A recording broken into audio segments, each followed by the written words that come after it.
Daily current affairs में आपका स्वागत है। 4 मई 2023 करंट अफेयर्स। छावनियों की अवधारणा से हटेगी सरकार सैन्य स्टेशनों और नागरिक क्षेत्रों को अलग करके और अपने संबंधित राज्यों में नगर पालिकाओं के साथ बाद में विलय करके छावनी शहरों की ब्रिटिश युग की अवधारणा से हटना चाह रही है। यह कई छावनी शहरों के प्रशासन में बदलाव होगा। रक्षा मंत्रालय ने 27 अप्रैल को एक अधिसूचना के माध्यम से हिमाचल प्रदेश में योल के लिए छावनी का टैग हटा दिया। PM 2 के अंतरिक्ष में सफलतापूर्वक ऑन ऑर्बिट प्रयोग किए। INSPAC इसरो की एक वाणिज्यिक शाखा ने सूचित किया है कि PSLV कक्षीय प्रायोगिक मॉड्यूल पोएम 2 अंतरिक्ष में ऑन ऑर्बिट सफलतापूर्वक प्रयोग कर रहा है। पोएम 2 7 पेलोड के साथ विभिन्न गैर सरकारी संस्थाओं के लिए कक्षा में परीक्षण कर रहा है। महाराष्ट्र राज्य अवसंरचना विकास निगम की स्थापना की जाएगी। महाराष्ट्र सरकार ने महाराष्ट्र राज्य अवसंरचना विकास निगम स्थापित करने की मंजूरी दी है।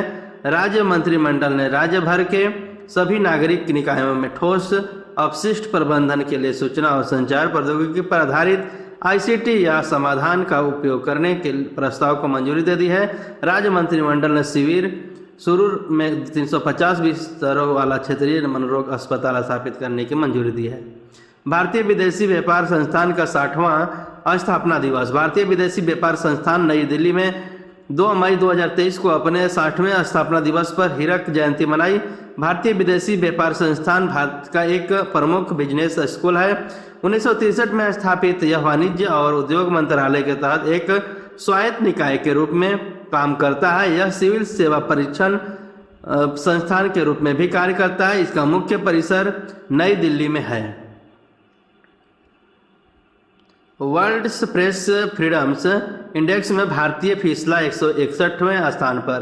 Global media watch dog reporters without borders RSF द्वारा जारी न्यूनतम रिपोर्ट के अनुसार 2023 वर्ल्ड प्रेस फ्रीडम इंडेक्स में भारत की रैंकिंग 180 देशों में से 161 पर आ गई है। 2022 में भारत 150वें स्थान पर था। नॉर्वे, आयरलैंड और डेनमार्क ने प्रेस स्वतंत्रता में शीर्ष 3 स्थानों पर कब्जा कर लिया, जबकि वियतनाम, चीन, उत्तर कोरिया नीचे 3 स्थान पर हैं। रूसी कवयित्री मारिया स्टेपानोवा ने लिपजिंग बुक प्राइज जीता। मारिया स्टेपानोवा को 2023 में यूरोपीय समझ के लिए प्रतिष्ठित लिपजिंग बुक पुरस्कार से सम्मानित किया गया। रूसी यहूदी लेखक जिनके उपन्यास in memory of memory, explore Stalinism और the fall of the Soviet Union को 2021 में बुकर पुरस्कार के लिए नामांकित किया गया था। लिपजिंग ने उन्हें उनकी कविता गर्ल्स विदाउट वॉल्स के लिए सम्मानित किया गया। हाल ही में किसने विश्व स्कूनर चैंपियनशिप का खिताब जीता है? लुका ब्रेसल्स। हाल ही में जारी वर्ल्ड प्रेस फ्रीडम इंडेक्स में कौन शीर्ष पर रहा है? Norway world press freedoms index में शीर्ष स्थान पे रहा है। नॉर्वे। हाल ही में ACC मेंस प्रीमियर कप किसने जीता है? Nepal ACC men's premier cup जीता है। हाल ही में किसे क्वांटास एयरवेज लिमिटेड के नए CEO के रूप में नियुक्त किया गया है? वेनेसा हडसन को क्वांटास एयरवेज लिमिटेड के नए CEO के रूप में नियुक्त किया गया है। हाल ही में किसे पेमेंट बैंक ने NPCI के साथ सहयोग किया है? Airtel payment bank. हाल ही में विश्व प्रेस स्वतंत्रता दिवस कब मनाया गया है? 3 मई को विश्व प्रेस स्वतंत्रता दिवस के रूप में मनाया गया है। हाल ही में अरेबियन ट्रेवल मार्केट का 30वां संस्करण कहाँ शुरू हुआ है? दुबई में। हाल ही में भारत और किस देश ने औद्योगिक अनुसंधान एवं विकास सहयोग पर समझौता ज्ञापन पर हस्ताक्षर किए हैं? इजराइल औद्योगिक अनुसंधान एवं विकास सहयोग पर समझौता ज्ञापन किए हैं। हाल ही में बिहार के बाद किस राज्य में पिछड़ा वर्ग सर्वेक्षण शुरू किया गया है? उड़ीसा में। हाल ही में किसे बैंक ऑफ बड़ौदा का प्रबंध निदेशक नियुक्त किया गया है? देवदत्त चंद्र को बैंक ऑफ बड़ौदा का प्रबंधक निदेशक नियुक्त किया गया है। हाल ही में मनोबला का निधन हुआ।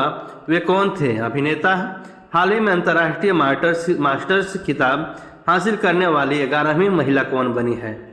वंतिका अग्रवाल अंतर्राष्ट्रीय मास्टर्स खिताब हासिल करने वाली 11वीं महिला बनी है। हाल ही में फोर्ब्स की 2023 की हाईएस्ट पेड एथलीट की लिस्ट में कौन शीर्ष पर रहे हैं? Cristiano Ronaldo. हाल ही में जेल में बंद किस देश के 3 महिला पत्रकारों ने संयुक्त रूप से शीर्ष पुरस्कार जीता है? ईरान। हाल ही में किसके द्वारा लिखित पुस्तक made in India 75 years of business and enterprises का विमोचन हुआ है? अमिताभ कांत। ऐसे ही करंट अफेयर्स के लिए चैनल को सब्सक्राइब करें। धन्यवाद।